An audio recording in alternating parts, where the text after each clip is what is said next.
Hi, everybody. Welcome to episode number 79 of the alexeisaylepodcast. And today we have a guest, Tadhg Hickey. Is that right? Am I saying Beautiful. that right? Yeah, it's beautifully pronounced. Yeah, thank you. Thank you. And so we know, so just like jump right in here. I think we've come, you partly come to our attention because we are Activism for Palestine. But I'm also interested in, I guess, how you get started, your journey as a comedian. Journey. I wish there was another word for that, really, but there isn't. Journey, unfortunately, is the word. Whether how you become a comedian in Ireland, really. What's the scene like there? And then also, what does Graeme Linehan think? He doesn't like me at all. Yeah, he doesn't like me at all. Yeah. You see, he loved me. I think. Yeah. Did he love you first? He loved me first, and now he hates me, I think. He probably just didn't know me first, so I feel jealous of you there that I'd never had that kind of arc. Yeah, he just came in hot with the hatred for me, like. Yeah. So yeah. No, I have that. It probably happened to Talal. You probably, as these young men I take under my wing, and it starts out, it all goes well, and then at some point it goes horribly wrong. Really, I can't wait to start doing that. That's my dream. What's going to be my big controversy then? I don't know. We've seemed to have avoided it so far, but it's an age. There's a theory there's a kind of Jungian theory that seasons of a man's life, that when a man reaches his kind of 60s, he becomes the teacher. He stops striving to do stuff, to accumulate, and instead becomes the kind of sage of the village, and takes young men under his wing and instructs them. And I've tried to do that several times, and it's ended so badly. I can't tell you how. Oh man, it's just. I mean, luckily we've kept out the courts and kind of exclusion orders and so on so far, but it's not got one woman, but mostly men. It's not gone well. Well, like, if you could put your finger on why it doesn't go well, like what is it? Do you think? Excessive neediness on my part, really, and I think probably choosing the wrong people, really, to try and. One of them's right here. One of them's a fucking host on GB News, The fuck? Oh wow! I know, yeah. I'm actually solely doing that, I think, as an act of kind of rebellion against me, really. He's gone to the trouble of becoming a host on a right wing TV channel. My head is trying to figure out who that is now. Josh Howie, he's called. Oh, damn! No, wow, he hates me as well, actually. Oh, does he? Yeah, he would do. Yeah. Big time, big style. Yeah. Well, there's no risk of we share that. We've got a lot in common so far. No risk that I'm going to go down that path, Alex. No, we're always going to be. Well, because I was listening to this podcast by this guy Andrew Tate the other day, and he had something really cool to say. Yeah, he's about this he's topic. A good guy. I think we should just hear him out. Let's just hear him out. Because he's just said, you put it so frankly, the problem with immigrants, and it's not racist, is it's what we're all thinking. Yeah. Well, I've been self-sabotaging myself since before I started working with you, Alex. It won't be your fault. I've got better at it. Anyway, we have a guest today. Yes, anyway, sorry, No, I'm loving this, though. I'm loving this, because I wish we'd recorded a bit about Eric Clapton, but at least we got the Graeme Linehan stuff. But Graeme Linehan just fascinates me, though. Like, I talked about him for an hour, like, it's surprising. I mean, you'll get loads of, because he also has these insanely devoted fans, doesn't he? Yeah, and some of them do listen to this show. I mean, it's. What's your theory? Like, what happened? I don't really. I mean, my arc with him is that after David Rennick and Andrew Marshall, we'd done 3 series of stuff for BBC, and Rennick was writing One Foot in the Grave, and so he wasn't available, and then Andrew was also doing a series called 2.4 Children. So I was looking for new writers, and a friend of mine suggested Graham and Arthur, and so I took them on as writers for the all new Alexi Sales show. We did 2 series of that. And Graham was, he was young then, and the two of them were fine, really. Then, Graham, because they were young. Nobody wants that review. Yeah, he was fine. He was all right. No, he was fine. But he became. He never. I sort of jokingly. They then went on to do. They wrote a sitcom for me, Paris, which was a disaster. Yes. Yeah, absolute disaster. And then, and I sort of say, and then they went on to do Father Ted, and I was, all the people, where's my fucking cameo as Father O'Shaggle? I don't know, Father. Oh, well, yeah. Yeah, I never got a cameo. Why didn't I get a cameo as a fucking priest or a rabbi? You know, a funny rabbi. They crawled the streets of Ireland to find anybody doing comedy to give a cameo to in that show. So, it's mental that you weren't in it. I know. Maybe that was where Graham's, it's Oedipus as well, isn't it? It's killing your father. He wanted that show obviously to be extremely Irish. There was very little, if any, England or British characters in that. Yeah, that's true. That's true, I suppose. He did write good jokes for you, to be fair.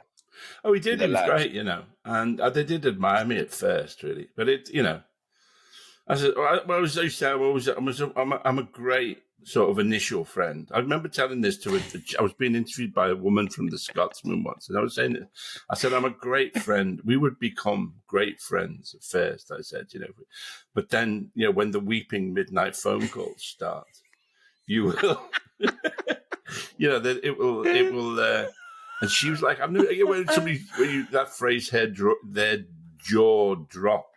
Yes. So she stared at me, I was like, it's just a joke, but basically true. And Linda, it's like when Linda used to give me a talk, like you're doing these interviews, you're trying to impress these journalists, you're not trying to unsettle them and make them uncomfortable. But I never really learned that lesson.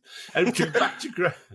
But then, Graham, he got. I think his head got turned a bit because he was mixing with, quite a powerful crowd. Really, all those people from Talkback and Edgar Wright and another of my proteges, and who's never given me a fucking cameo. And I think he just got very. I think it comes from arrogance, really. His upfall and then his downfall, really, is about thinking that you know the answer to everything. Yes. I always think this trans thing is like, it's something like somebody who's sharted. Like, it's almost like he's gone away with the family for the weekend and he's sharted, right? And the wife is like, you need to clean yourself up. And he's like, no, hold on a second. This mightn't be all my fault, And the kids are like, Dad, look, this has gone on long enough. And now he's at the window, and the police are like, Graeme, you need to fucking come down. This is over, And he's like, you don't know what I ate last night, and it could be you, it could be your... it just seems like there was so many opportunities to de-escalate this, and instead he's just burned his fucking life down, it's mental. It's mental. I just began that and I was like, do they know what a shart is? A shart an Irish thing? It's kind of, I think it's... I'm very familiar. We're big sharters over here, guys. Big sharters. We've been going for how long? We've been going for 9 minutes and haven't even started on your career. So tell us how you got started, first of all, I suppose. What's the scene like over there? Yeah, so I started off probably in music, really. I was a singer in a band. The band is kind of still vaguely going, electronic music, 80s kind of stuff, all that kind of jazz. I suppose I did acting. I did regular acting, but I was just kind of trying to get into comedy, but I didn't have the balls to do it until I was probably in my maybe late 20s maybe. And then very quickly I I grew up watching surreal comedy, like, you know, like you're not blowing smoke, but like, I mean, yourself and, you know, the young ones and Bottom and all that kind of stuff. That's the staple stuff for me when I was a kid. I was always attracted to that kind of mad stuff as opposed, like, you know, regular situation comedy kind of stuff. For my own sketch group, and we had a good bit of success here in Ireland. We had our own sitcom and whatnot. And what was the group called? The group is called Cahoots. With 3 C's for I can't remember why exactly, but all our stuff is on YouTube, and it's some good kind of offbeat. I think it's good. It's actually, I'm really happy with it. Like, you know, I'm proud of it and stuff. But I was very political very early on, and I never found a way to kind of marry the politics and the comedy. So Ireland is like weirdly quite, you know, conservative. We've never had like a left-leaning government here. You'd have to kind of leave your leftism at the door, like particularly the leftism that would be associated with Irish republicanism and stuff. That would be seen as kind of a bit dirty. So I always had to kind of park my politics really if I was to get work with the national broadcaster. And then somewhere along that, like before COVID kind of area, I think I just decided to just smash the whole thing to the ground really and see what happens, because I was just sick of not being fully kind of me in the comedy, I think.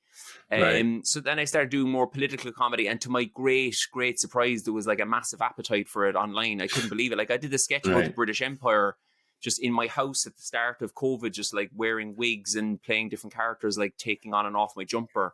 And it had like millions of hits on Twitter and stuff. And then I suddenly realized, there's all these people around the world that are interested in anti-imperialist comedy.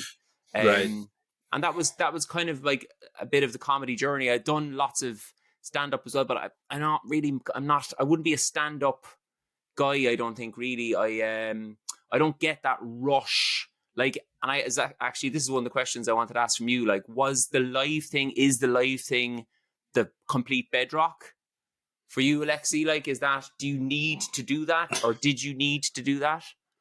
Well, it's. I think that it was obviously it was the basis of what I did that I started. You know, you start out doing it. You don't get directly onto the TV or whatever.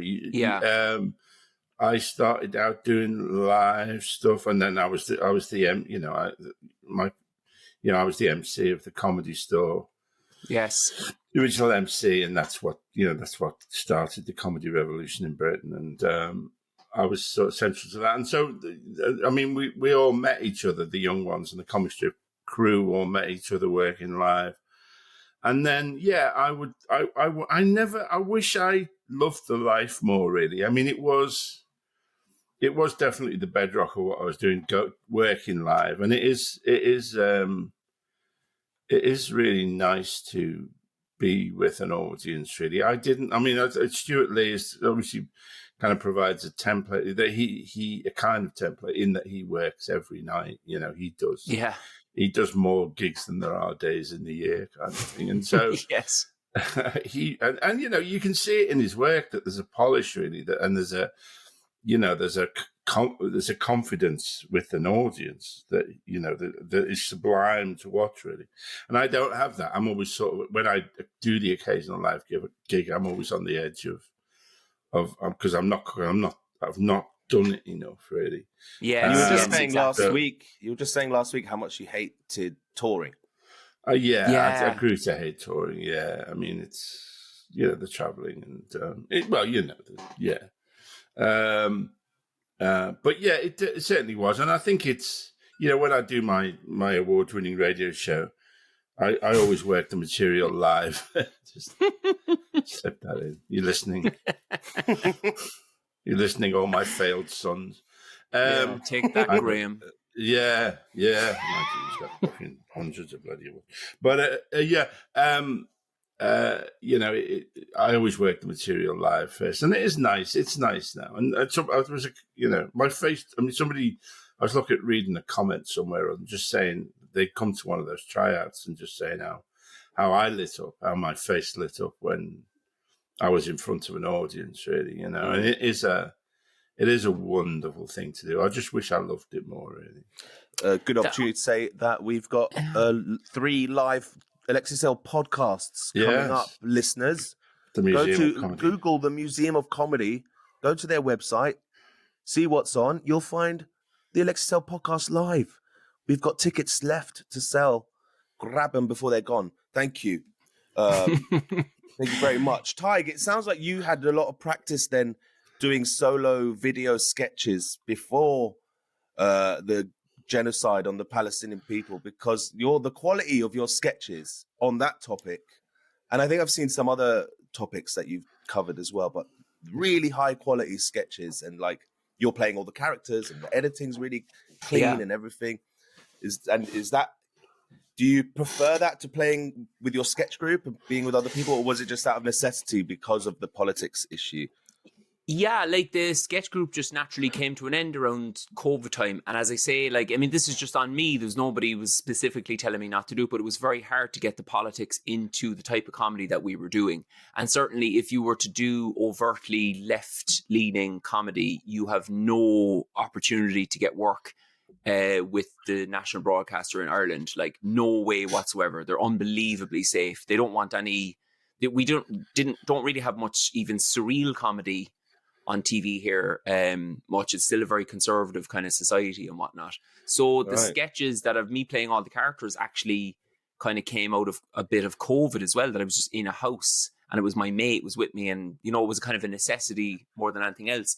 But interestingly, at the start of the genocide, I had already made sketches about Palestine, because that was the kind of shtick that I was doing anyway. So like the first couple of sketches that I put out were just resharing stuff that I had already done, but it seemed like the world just woke up. Yeah, like I think like the first two ones I put out were just reshares. And also I've got Palestinian friends in Cork, so I wasn't even sure about doing comedy, to be honest with you. I was like, well, what on earth would comedy have to do in this space right now? But it was my Palestinian friends here were just like, no, definitely get in here, like, because this is going to be a kind of a media battle as well. It's going to be a narrative battle, and we kind of need satire. Like, so look, I'm not an idiot. I know the strength that satire can have, but it was an unusual situation, as I'm sure you get, to try and say something vaguely humorous or satirical in the middle of ongoing mass murder, as opposed to reflecting on something that had happened. You know, like for instance, if you did a sketch about the famine right now in Ireland, it would be pretty saucy stuff. Like, you know, you'd be a bit like, whoa, I'm not sure. Like, it could be too soon, let alone potato famine. yeah, exactly. That famine. Like, you know what I mean? As in, like, it's genocide is, you know, it's not very fucking. You got to be careful with it, especially when it's ongoing. Yeah. You know what I mean? Yeah. So it was, again, Palestinians, because as you know, they've just got outrageously dark senses of humor anyway. Yeah. And they were like, you're not going to be mocking us, like, get in there and mock the Hasbro and stuff. So, yeah. I mean, so I mean, and that's brought. I mean, how has that changed your life, really? I suppose. Well, and everything.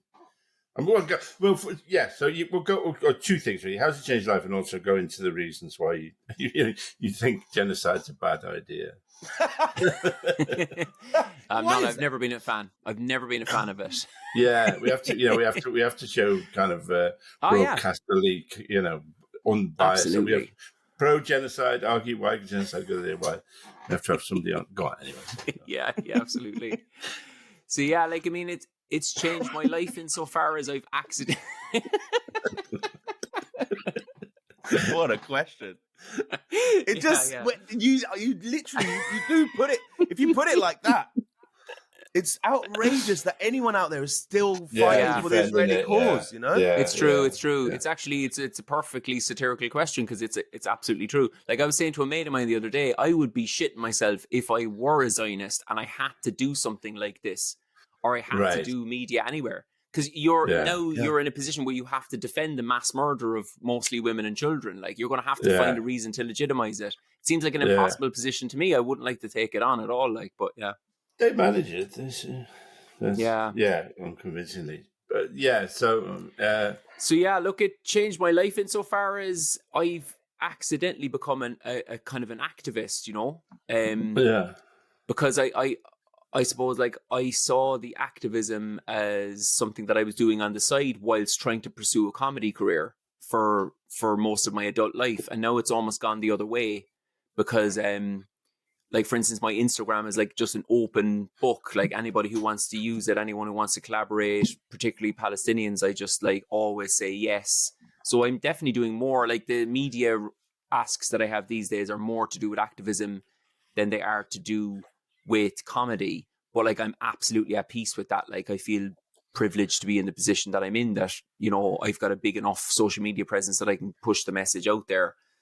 But I mean, my main thing in terms of how it's changed my life is like my even vague, fleeting faith in any kind of system, any international law, any rules, any fairness is just completely gone. As I say, like I spend a lot of my friends in Cork are Palestinian, and like you're just watching people oscillate from rage to deep sadness, like on a minute by minute basis.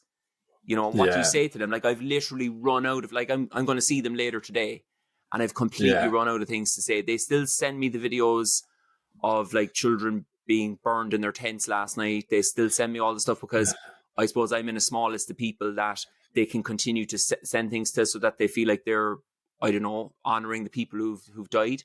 But what do I say? I say, oh, just hold tight. Like, I'm going to do another protest on the streets of Cork next weekend. You know what I mean? Like it's obviously not working. We're trying our best, but it's not working. So I don't know what you say to these people anymore. So no, that is something that, I mean, it is, I think something that all of us on the left and just any human being has that this situation has shown us that we were living kind of in a fool's paradise, really, where we thought there were laws, where we thought there was humanity in our governments, in our politicians.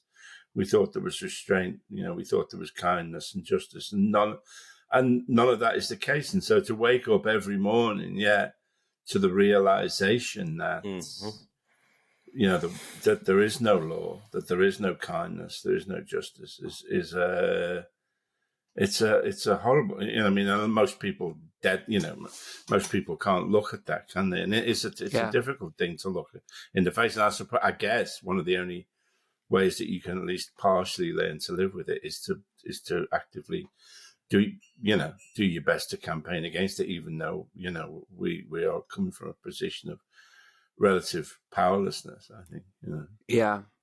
But I don't want to, you know, like a friend said to me recently, you know, when you look back at this, you can hold your head up high and you did your bit or whatever. Like, I'm not interested in that stuff at all. Yeah.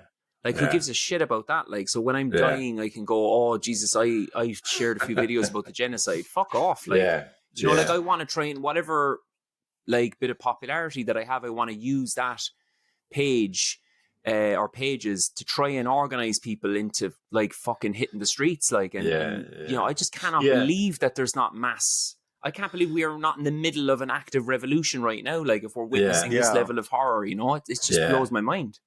Yeah, but it is one of the sort of consoling lies, I think, that people on the left, and you can understand it, but they tell themselves, at least we did our best. And like you say, fuck that.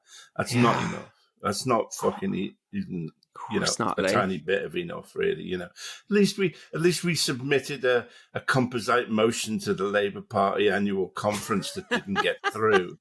You know, at least we did that.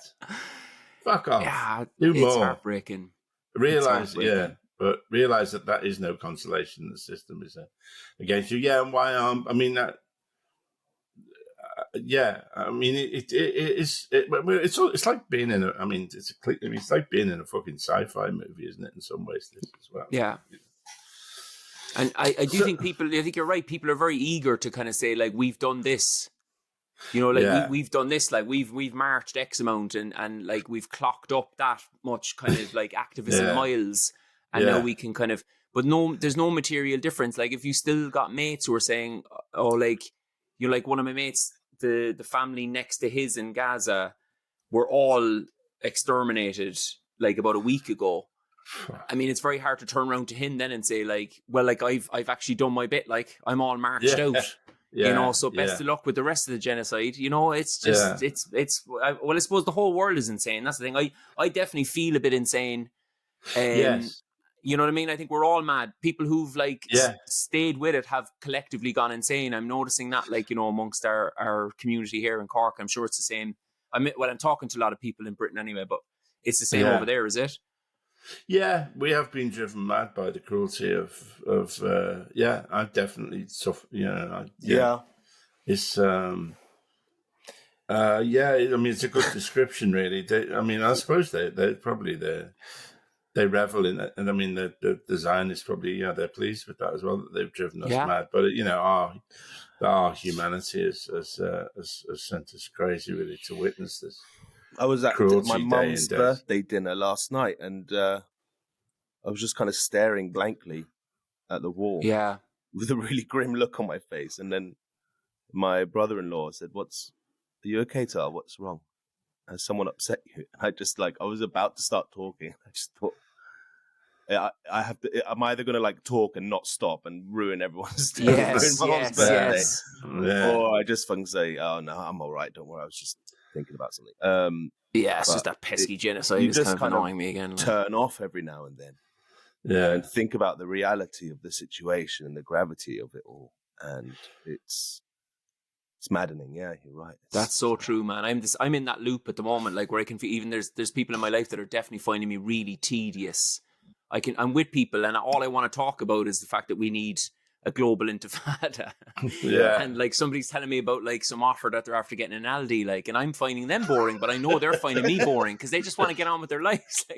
We're in this mutual Borefest, and I don't know. What is the offer? What is it? What is the offer? What I can actually tell you exactly, right? Yeah, because I think I prefer Lidl to Aldi, but what? Yeah. Oh, you're a madman. I think it's true. The produce in Lidl's a bit better quality than Aldi. Are you serious, guys? No, I'm an Aldi fundamentalist. Really? Sell it to us. I'll die for that franchise. Yeah, no, I love it. Yeah. It's just down the road for me. I'll be honest, it's just down the road. But do they still stock the Israeli flushable toilet wipes in case you sharted? What do you mean in case? We've sharted. All the times that we've sharted, yes. Graeme Linehan special,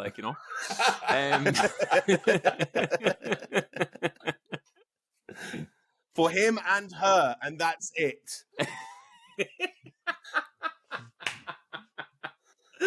Very good, very good. Final point on him, actually. That he doesn't give a shit, you know what I mean? He doesn't actually care about women. All the posts, I'm just defending women. He doesn't give a he's just defending his, somebody criticized a joke that he did 20 years ago. That's what it is, Yeah.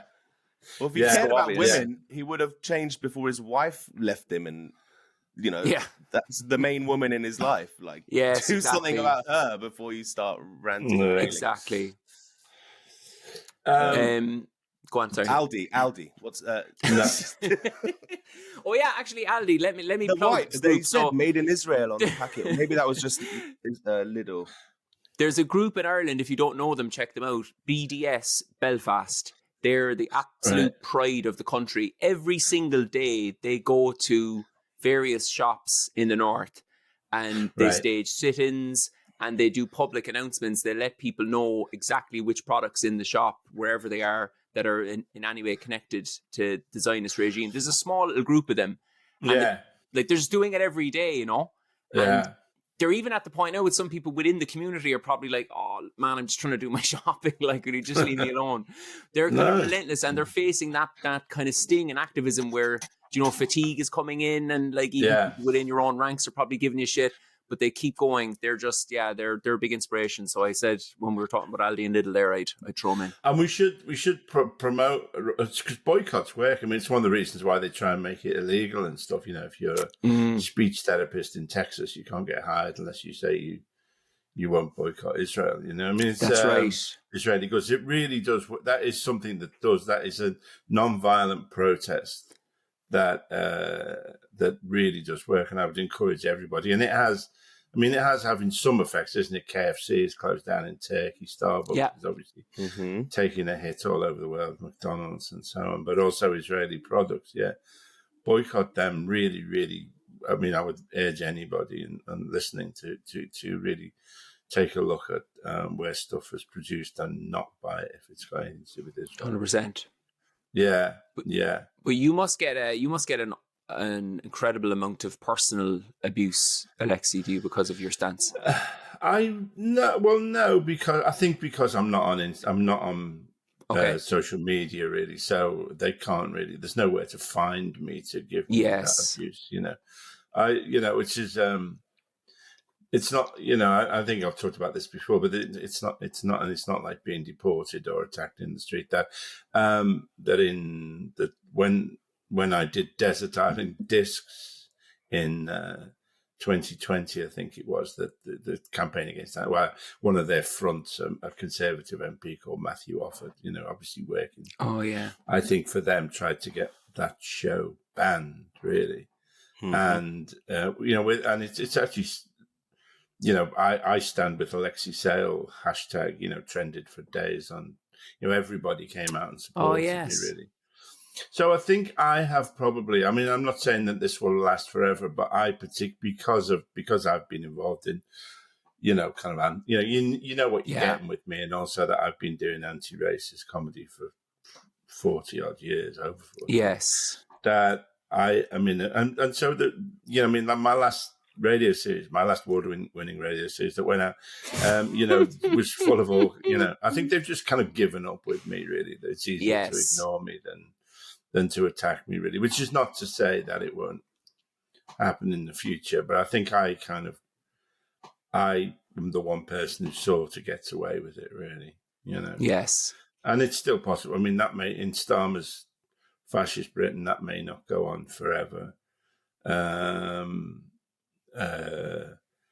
for the moment, I think I'm kind of allowed, really. So I don't get, even this podcast doesn't really get much abuse, does it? No, we don't, because no one listens to it.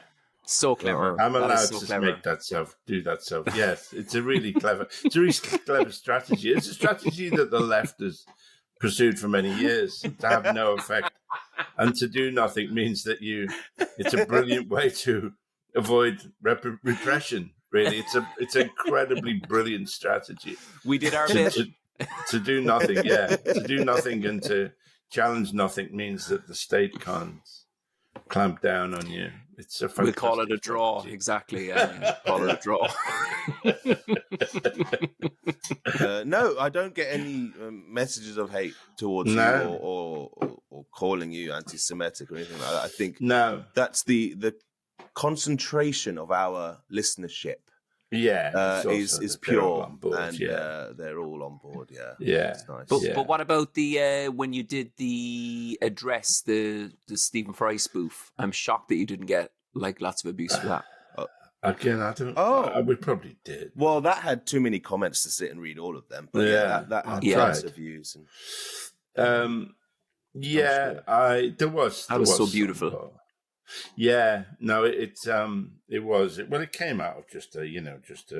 The best comedy in a sense. Sometimes it comes. I just heard what he was about to do, saw the text of it, and felt, and we threw that piece together in a couple of days. Really, I felt so.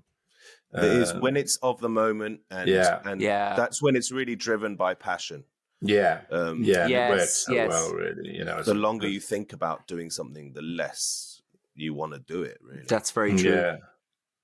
You got to trust your instinct.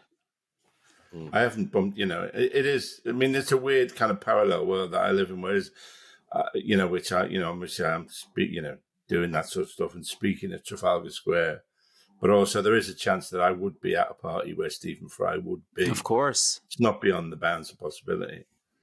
And it hasn't happened yet, but it would be socially so awkward. Again, look how I suffer. I would have to have an uncomfortable moment with Stephen Fry in the Delaunay restaurant. That's the most hate you get on our comments. And Tadhg, we will come back to you. The most hate you get on your comments. I'm fine, guys. I'm having a great time. Is that awkward photo of you on the train with Badil? And we still get comments about that as if you're now best friends.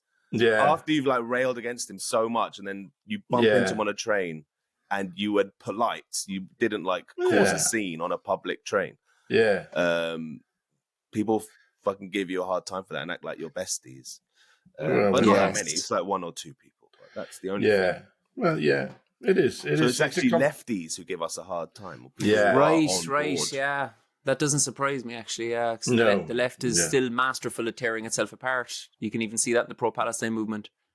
Yes, we do an amazing job of subverting ourselves, I think. To come back to, so you live in Cork, is that correct? Yeah, I live in Cork in Ireland, yeah. What's that like? But I'm spending more and more time in Middle Eastern countries. Like I've been there a few times now, and one thing that's actually really interesting for me in the last year and a half, to just go back to comedy briefly, is that there's a whole world out there for comedy. So it's another kind of pseudo-imperialist thing that we have over here, I think, which is that, when you hear comedians going on world tours, generally speaking, it's the US, Britain, and Australia, maybe. Like, that's the kind of world tour. And as it turns out, there's all these people, like, in the global south that like to have a laugh as well, So, tell us about that. So how would that work? So, like, I was in, I know, again, most of the time the invitations are for the fact that I'm partly doing activism as well. So it's not necessarily doing comedy yet, but like I was just in Lebanon and I had like an amazing experience. I was over as part of a delegation for the funeral of Hassan Nasrallah. Right. So it was mental, and I was like hanging out with Houthis. I did like a couple of comedy sketches with a couple of Houthis. Actually, I'll send them on to you. Brilliant. Like, there's one particular Houthi is going to be like the next big thing in comedy. Like, I'm trying to launch a kind of at home with the Houthis, which I'm sure Netflix are going to be all over, like, But the point I'm making is that there's a lot of people in Beirut, for reasons best known to themselves, are aware of all these kind of anti-imperialist comics. So I'm hoping to go back to Beirut. Maybe my partner's having a baby soon, so it won't be for a couple of months, but maybe in August, to do a gig in Beirut. And in a dream world, I do, like, if I go back touring, I tour that part of the world almost like first. Right. And I think that would be an interesting way for a comedian to express true anti-imperialism as well, rather than just like, I'm doing my little anti-imperialist shtick in a gig in London, Like, it's not like I've done massive amount of touring, but I have done Britain and it's been brilliant. But like, I'm just trying to broaden my own mind, I suppose, and whatnot. Because like, these countries are hungry for material. It's just like in the case of Lebanon, they just don't really believe that anybody in the West is interested enough about Lebanon, and B would come over there because it's such a dangerous place to go. And it's so dangerous because the West just destroys it like cyclically every kind of 15 years, you know what I mean? So so I mean, you do it in English, presumably you would or like I did 1 or 2 little bits of TV in Lebanon as well. It's mental. And you'd have like an Arabic translator in your ear, like, and when that cuts out, I tell you, that's quite a moment when the Arabic translation isn't working and you're doing live television in Lebanon, like, and you're just this fucking comedian from Ireland that has wandered in the studio, like, interesting. But I love it though. I love it. There's definitely upsides, which obviously sounds bizarre and crass to say, like, there's an upside during a genocide, but my own mind has been blown open from kind of anti-imperialism as an abstraction, as something that I'm reading about, to now something that I'm experiencing and making friends, I suppose, who have been victims of this kind of way of thinking in the West, which is that we might make mistakes, but we're vaguely the good guys, and all those brown countries are just perennially up to no good. Yeah. There was one of the things you could do is, I can't really talk about the details of it, but there was a time when I was in the Middle East and something really terrifying happened, really life-threatening. And suddenly me and Linda both became fluent in Arabic. The degree of terror that we were experiencing in this moment.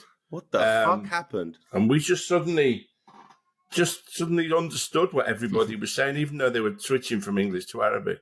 We suddenly felt that we were fluent in Arabic because we were so frightened.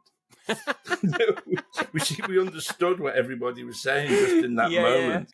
Yeah. We were so terrified. Yeah, So that's if you want to become fluent in Arabic, rather than taking lessons on the internet or whatever, scared. Just get terrified.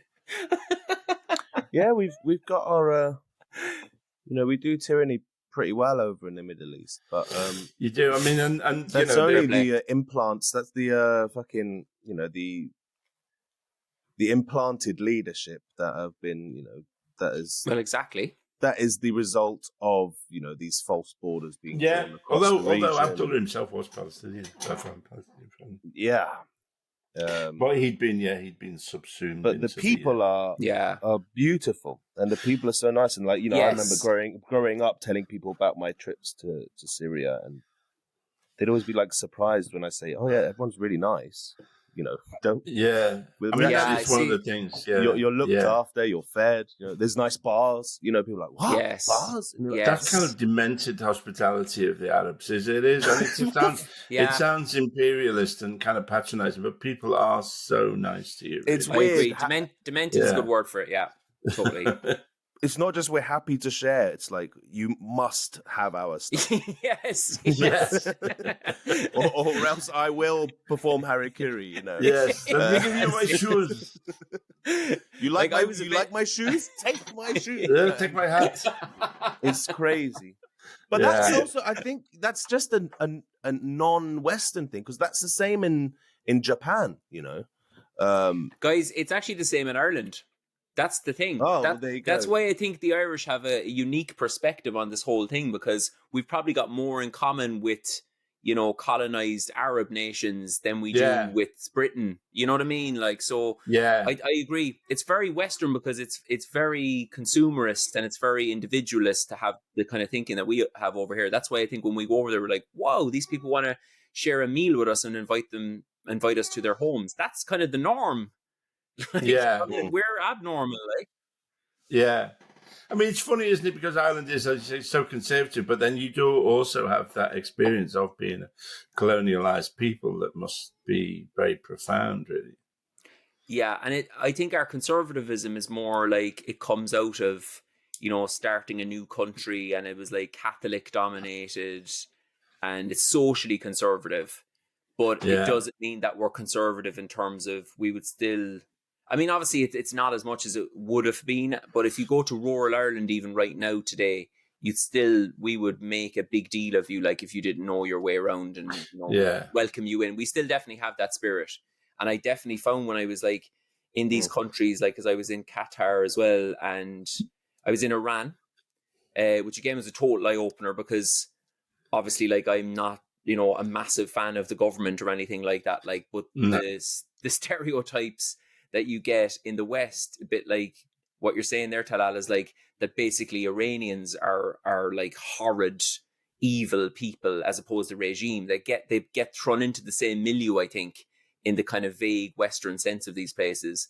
So to go there and be like, these people are unbelievably friendly. They're so fun, fun-loving.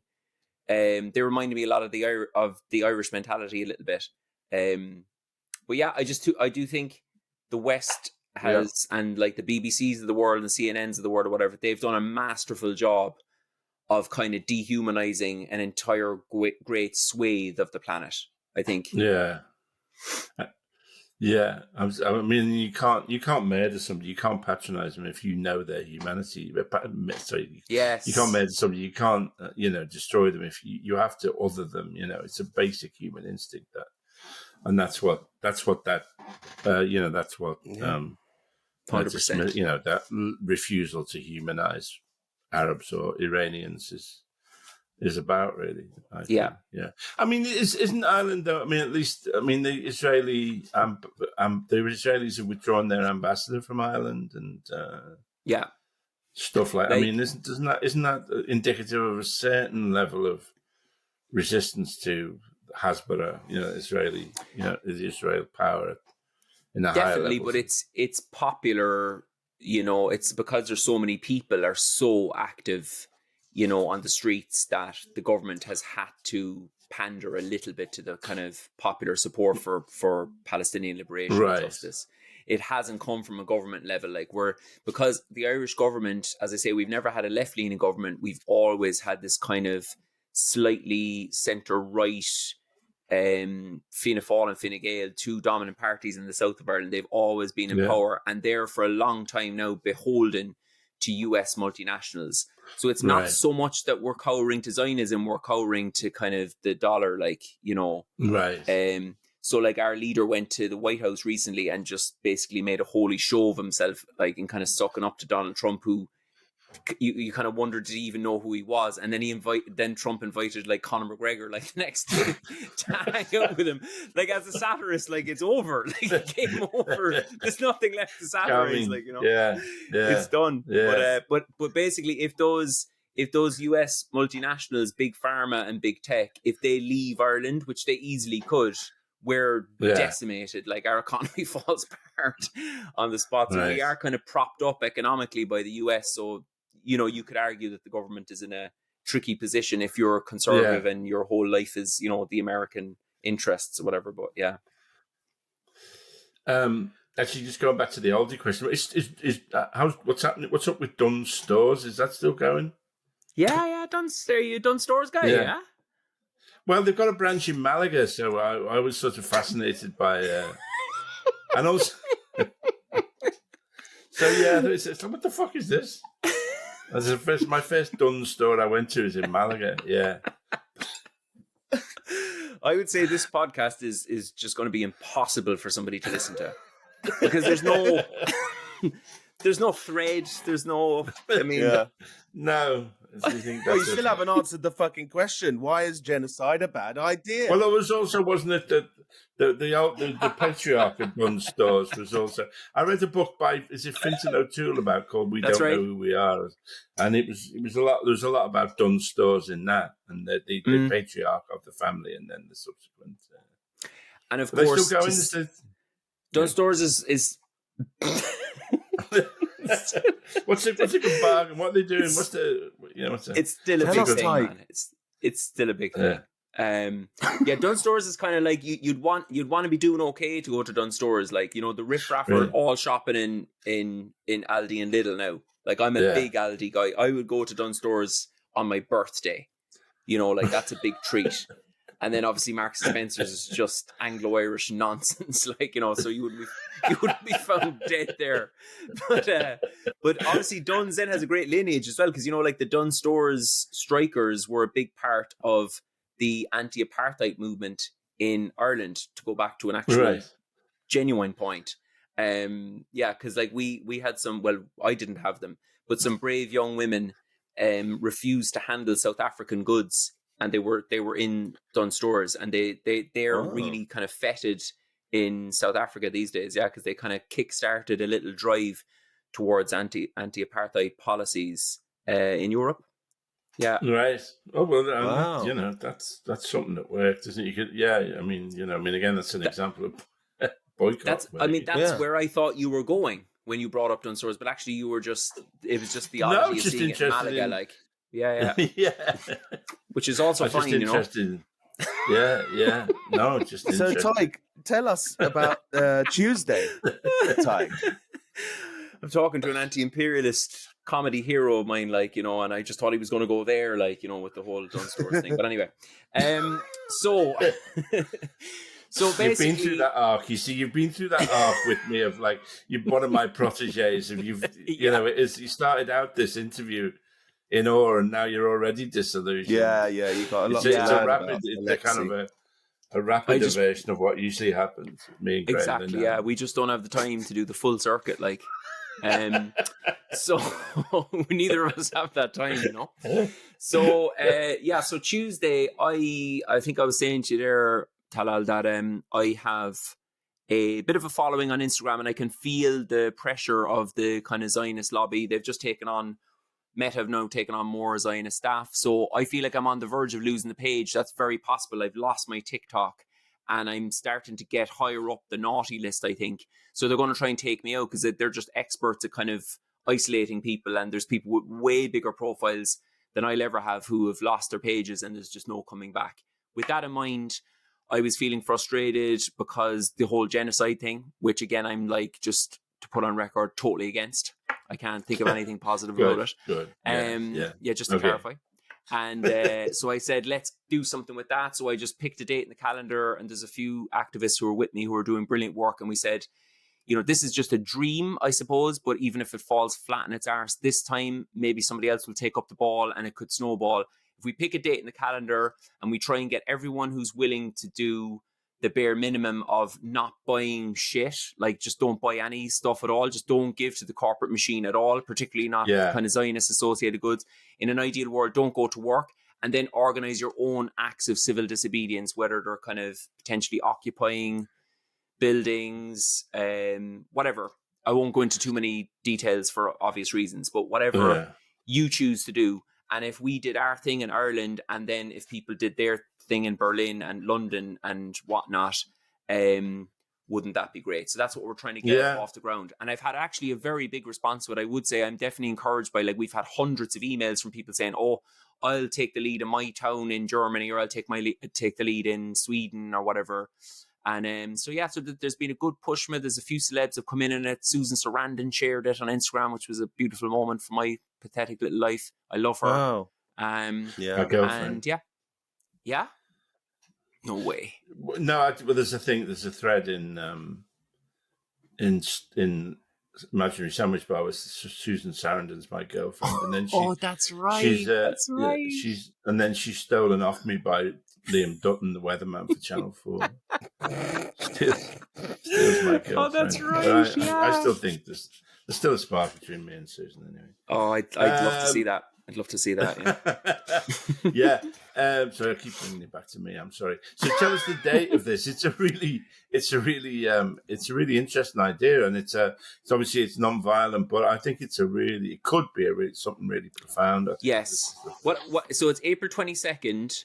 It's the Tuesday coming, but like that's just going to be the start. So the next definite date, I'm sure, will be the 15th of May because it's Nakba Day. And we'll have plenty more. But the idea is that, like, if you, like, one of the hashtags we're using is like one step more. So if you've been doing this amount of activism, like just to take the next step, maybe if you've done nothing whatsoever, then the one step more might be just to do something. Right. And we're hoping to make people feel as comfortable as they, you know, that they can just do as much as they can or they want, and that's fine. And then other people might take a lead to do a little bit more.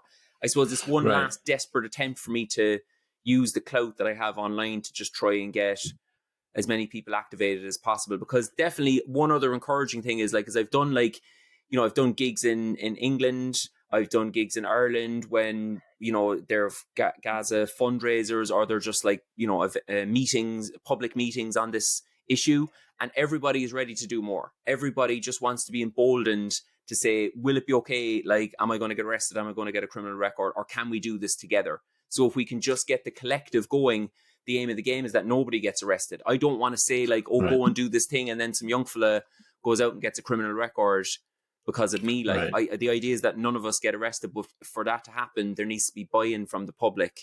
So we just need more people. Yeah, no, I think it's so. Just say again what it is. It's 22nd of April, and you are encouraging people to.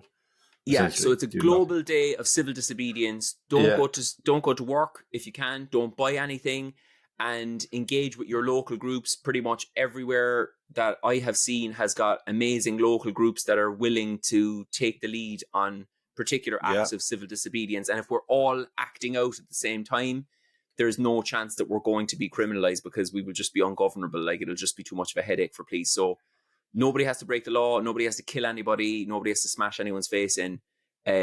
We can do so much with civil disobedience. As academics have proved, I think if there's 3.5% of the population buy in to a particular issue, then it's enough for the government to take action. And it's ambitious. I'm a dreamer, but we've got to dream at the moment, because otherwise we're all going to lose our minds and kick the shit out of each other.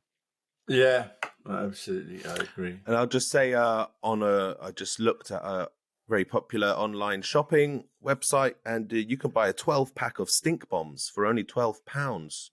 In case that's of any interest to our listeners. That's of huge interest to our listeners, I'm sure.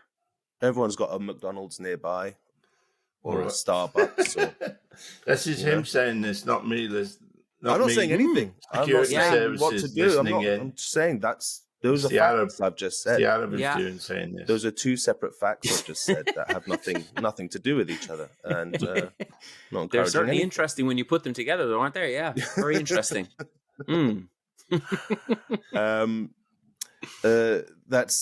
That's amazing. We have a very popular local Palestine activist group. I'm definitely going to find out what they're planning on that day, and if they're not, I'll float the idea. I think it's quite easy if you look online for PSC, Palestine, PCS, Palestine Camp. PSC, Palestine Solidarity Campaign, plus your local area. You will have a contingency in your area, also with the Palestine boycott, plus the name of your area. Search for terms like this and you will find your local groups quite easily, dear listeners. Exactly. And what we're saying to people as well is that, this is not a leftist issue. Like, this is not some sort of hobby horse for fucking commies. Like, if you're against the mass murder of women and children and executing medical personnel and journalists and men, of course, then, this is your cause. So, I agree. Well, I wholeheartedly, this podcast wholeheartely supports this message. Try that again with a bit more enthusiasm, Alexi. This podcast, I'm 72. This podcast has only got... This podcast wholeheartedly supports this message. Do nothing on April the 22nd. That's easy enough for me. Love it. And while you're listening to advice, listeners, please check out our Patreon, patreon.com/alexeisaylepodcast. Sorry, Tadhg, you have to listen to this. Please, I love it. Patreon.com/alexeisaylepodcast. Support the show, support the movement, be part of the community. We've got chat rooms there. We post full video episodes of our podcast. You get to see Tadhg's face while he giggles away at all the jokes and look at that. And you get to see him, Alexi, roaring with laughter at the idea of a shart. And once we get to 500 paid members of the Patreon, we're going to do Strangers on a Podcast, where we're going to invite you listeners onto the podcast to talk to Alexi for a few minutes or moments or seconds, however long he can tolerate you before we get the next one on. Email us alexeisaylepodcast@gmail.com. Follow us online, alexeisaylepod on the socials. I think that's all the plugs I have to make. Would you like to do any plugs, Tadhg? Anything you want to draw people's attention to? And if your Instagram gets taken down, where will people then find you? Are you going to start have you got a forum online or I have a website, yeah. So it's just myname.com if people are looking for me. But April 22nd. Thank you. Yeah, no, that's great. Thank you, Tadhg Hickey. Thanks, guys. Pleasure. You should give us a shout when you're in London. That'd be lovely to. Absolutely, I'd love to be one of your. Could I be? You're a bit old, I think. The I think I'm trying to stop doing that with it. Let's go for a drink, though, for sure. Yeah. 100%. And next time you want to go Middle East, hit me up, because I could be your translator. Oh my God, that sounds like fun, man! I'd love to go out and do a gig out there in Beirut. Love it, yeah. Well, as I say, I'm hoping to try and speak to somebody over in that part of the world to try and get a tour together. Like, that would be a fucking dream. Do Beirut, do Amman, Cairo would be fun. Cairo, yeah. I've got a couple of. There's actually a brilliant satirist in Cairo at the moment who I'm in touch with. I was going to say something else. Oh yeah, I think they're. Do you know Jen Brister? You know Jen Brister, comedian. I know that. Jen? Yeah, then I've forgotten. She's rings a bell. We're both very out of touch. Stand up, yeah. She's big in the pro-Palestine scene, but I think she's trying to put together a big comedy kind of gala in London or whatever, which I might come over for in a couple of months' time. So great, yeah. Will I try and get you guys on the bill? Absolutely, yeah. Oh yeah, she hosted the map event that we did. Yes. That you did in the Roundhouse, right. Alexi. That's right. Yes, she is great, and she is. I should say that Radio 4 amazingly. I've just done the Radio 4 charity appeal is for MAP. I've just recorded it yesterday. I can't remember when it's going to go out, but it's it's sort of brave. I mean, it shouldn't be, but it's kind of brave of the BBC to even go that far, really. And there was of course, it is. There's it's about, so I tell the story of a woman in Gaza giving birth prematurely, and through that there's then an appeal for funds from MAP. The situation is probably even bleaker than it was the situation that I described. But it's a fair place to Radio 4 for. I'm astonished. Something like that, which should be just, there should be no controversy about it, to do a Radio 4 to allow their charity appeal to be for MAP, I think is quite a big thing, really. And I was very honoured to be the voice of it, really. So I'll just put that out to our readers and stuff. Listeners, as it were. I'm encouraged by that. Yeah, I didn't think the BBC would go near something like that. Like that's actually kind of comforting in a way. It's not people. Yeah, sometimes think of the BBC as being homogenous, but it's not really. It's an organisation, and obviously the forces of darkness are very strong within the BBC. But it's not a voice. It's not an organisation that speaks with one voice. There are good people in there, and they try their best to do their best, really, and they face tremendous opposition, but there are, it's the BBC is not a single entity, really. For at least for the time being, just like Arabs. Yes, just like always bringing it back to Arabs. You start talking about hummus in a minute, and then we know. I've got a song about hummus. Done. Do you want to hear it? No. Okay, we'll say goodbye then. No. Just like Arabs.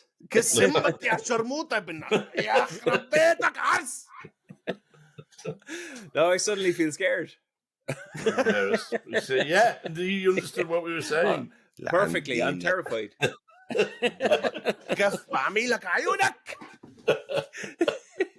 Gotta say goodbye before I start breaking stuff, Alexei. Bye bye. Masalama. Free Palestine. Masalama. Free Thank Palestine. you, guys. Thank you. Thank you, Tadhg. Yeah.